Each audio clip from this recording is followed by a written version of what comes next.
Hello guys, good afternoon. Paano gumawa ng calendar ngayong 2025? And then guys, lalagyan po natin ng picture natin. Open lang natin ang Chrome browser.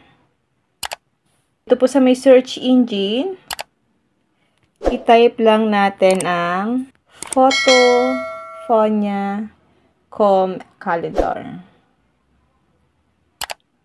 Click natin itong Photofonia calendar.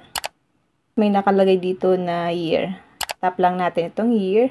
Dito guys, pwede po kayong gumawa ng calendar na isang buwan lang, ganyan. Pero sa akin guys, itong year.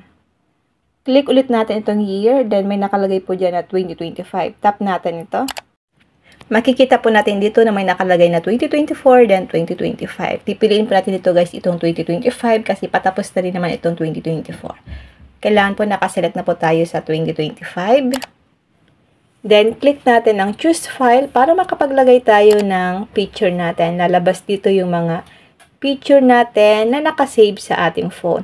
So, pipili lang tayo dito guys ng picture na ilalagay natin sa ating calendar na gagawin. Halimbawa guys, piliin ko lang itong picture ko dito. I-tap mo lang siya. Then, click nyo po yung done. Then, click nyo po itong go na nakalagay.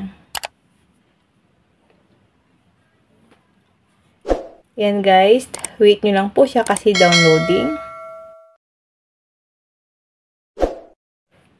Wait lang natin siya guys na ma-download. Makikita nyo po yan sa taas kung finish download na siya. Kapag may lumabas na ganyan, click nyo po itong X sa gilid. Download yung file downloaded. Click na po natin ang open. Ito na guys yung ginawa nating calendar ngayon. So pwede nyo na po itong may ipaprint sa mga nagpiprint ng mga calendar. Yun lang guys, sana po may natutunan kayo sa aking video. Kung hindi pa po kayo nakafollow sa aking Facebook page, nagtuturo po ako ng mga tutorial video, tips and tricks. Pwede nyo po akong i-follow Positive Vine at sa aking YouTube channel, RK Willow, para updated kayo lagi sa mga bago kong upload na video. And now, thank you for watching. God bless you all.